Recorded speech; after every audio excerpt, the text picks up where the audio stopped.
Kalaupun harus ada musuh-musuhnya NU itu yang melawan NKRI. Apa yang bertentangan sama NKRI? Contoh JI, Jamaah Islamiyah.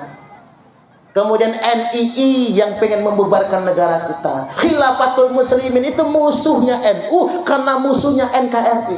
FPI karena kerjaannya melawan aparat penegak hukum, melawan pemerintah yang sah, Pak. Itu musuh NU, musuh NKRI. Hizbut Tahrir yang punya bendera-bendera hitam itu, Bapak Ibu, itu musuh NU karena musuh NKRI, karena mereka ingin membubarkan NKRI.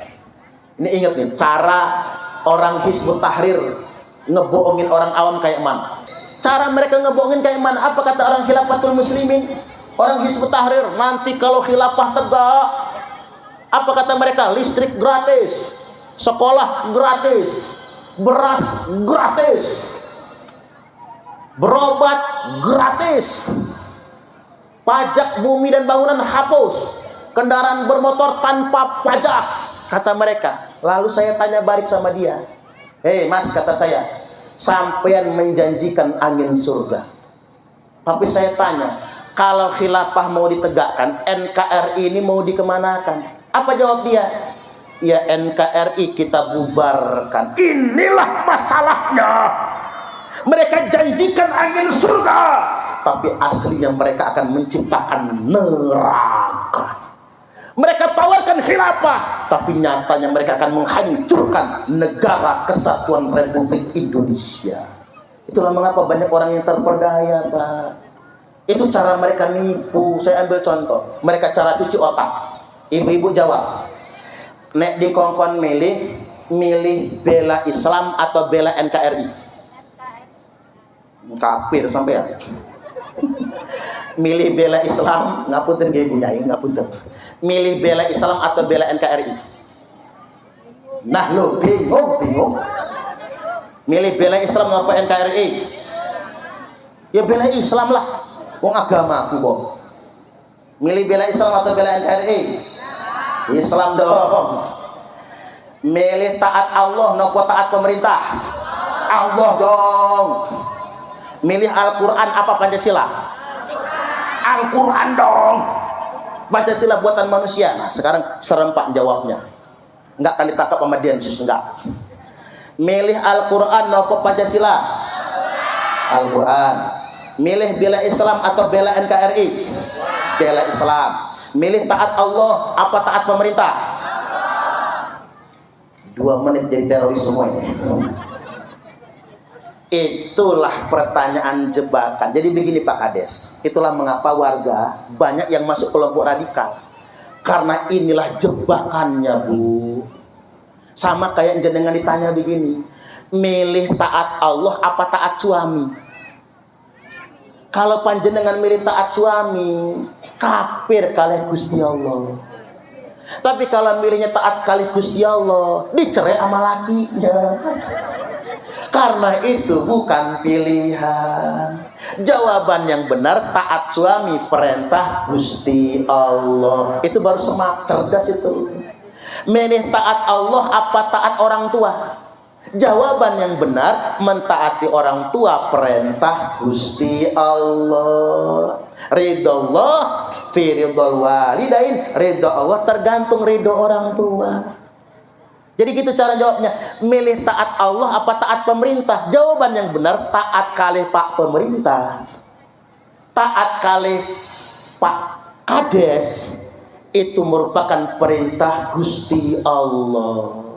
Presiden kita siapa namanya? Prabowo Subianto. Gubernurnya Rahmat Mirzani Jausal. Bupatinya Egi. Kadesnya Mustafa. Oh mantep. Saya dari tadi mikir nama Pak Kades tadi siapa ya? Ketahuan juga sekarang, Pak Mustafa. Udah kayak lagu. Oi, nyaut, cocok. Jadi ngapunten ge, walaupun Pak Kades niki kurulan cungkring, mirip kali Pak Jokowi ge, beliau itu sakral loh Bu. Beliau itu disebut dalam Al-Quran, ati'ullaha wa ati'ur rasulah wa ulil amri minkum. Kata minkum ini ya Pak Kades. Minkum iku pimpinan nang lingkunganmu dewe. Minkum niku ya Pak Kades. Ulil amri minkum Pak Kades, Pak Camat, Pak Bupati, Pak Gubernur, lan Pak Presiden. Itu minkum. Kita wajib untuk taat. Makanya kalau kita melawan pemerintah yang sah, kita melawan Allah dan Rasulnya. Saya ambil contoh. Man ahana sultana ahanahullah. Barang siapa yang menghina pemerintah, suatu hari nanti awas, dia pasti akan dihinakan oleh Allah. Halo. Mengkritik Pak Kades boleh, menghina kagak boleh. Mengkritik Presiden Prabowo wajib kalau ulama Pak, apalagi ulama-ulama di Nahdlatul Ulama, wajib itu mengkritik pemerintah untuk mengingatkan. Tapi menghina presiden nggak boleh. Kayak dulu tuh ada orang ceramah di panggung, Jokowi banci, buka celananya, nanti datang bulan haid. Padahal di situ banyak tentara, banyak polisi loh Pak, tentaranya melipir dewe-dewe pulang. Nggak enak menghina presiden. Saya tanya Pak polisi, ngapa nggak ditangkap? Nggak enak Pak Ustadz, itu kan Habib. Nah inilah Pak, itulah yang membuat Habib itu bukan cucu Nabi, karena kelakuan mereka nggak cocok. Mereka hanya memperalat Nabi saja. Nggak enak kalau ditangkap, nanti dikirain mengkriminalisasi cucu Nabi, Bapak Ibu. Itu yang dikhawatirkan. Tapi sesuai dengan rumus hadis, yang menghina pemerintah suatu hari nanti akan berbalik, dia akan dihinakan kembali. Dan terbukti dia yang menghina Jokowi banci, ndak lama masuk penjara gara-gara ngelututin anak orang itu. Preman suruh naik panggung Pak, gawenya nantang-nantang, gawenya marah-marah, gawenya ngajak berantem. Hati-hati sama pemerintah. Selanjutnya, milih bela Islam atau bela NKRI. Bela negara itu adalah perintah Islam. Nggak ada hubbul watan minal iman kan? Cinta tanah air itu bagian daripada iman. Yalal waton, yalal waton, yalal waton. Wahai penduduk negeri, ya ahlal waton. Wahai penduduk negeri bangsa Indonesia, hubbul waton minal iman. Cinta tanah air, cinta NKRI ini adalah bagian dari komitmen keimanan kita. Wala takun minal hirman, jangan jadi pemalas, jangan berpangku tangan. Inhadu ahlal waton, hayo bangkit bangsa Indonesia. Indonesia biladi anta unwanul fakhoma. Indonesia negeriku, Indonesia bangsaku, Indonesia negara NKRI ku. Engkau panji martabatku. Barang siapapun yang datang untuk mengancammu akan musnah di bawah jari. Kita lawan orang yang ingin merusak NKRI. Tepuk tangan lagi. Oh ini ngaji negara, tenang ini ngaji negara. Ini Pak Presiden langsung senang sama saya nih kayaknya ya. Tapi kalau bela-bela begini ini belum pernah diundang sama istana, belum pernah. Pesantren saya belum dibantu-bantu juga gitu ya. Orang Wahabi itu kalau bikin pesantren mah enak Mbak.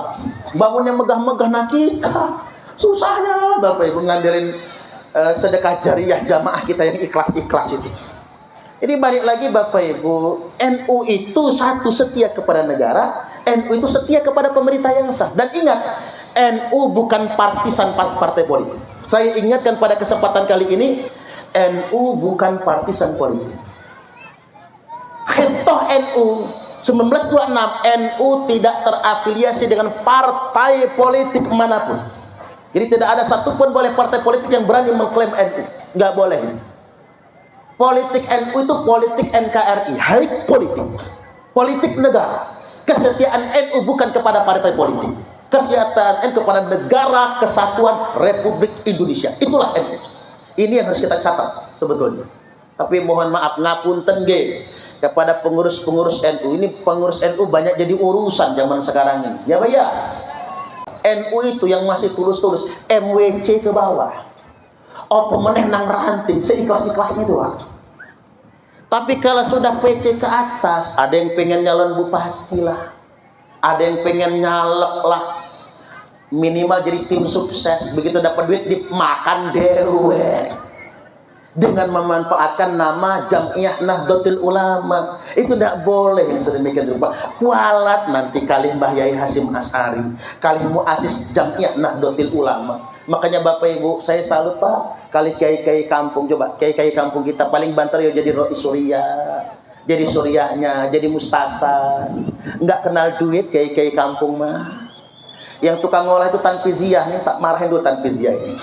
Suka ngolah jadi tim sukses bupati, begitu ketua MWC dapat dewe, yang lain gak kagak kebagian, muslimat ditinggalkan. Ini kenyataan loh Pak. Jangan begitu ngebawa NU. Ini amanah yang sungguh luar biasa. Sekarang kita sholawatan dulu.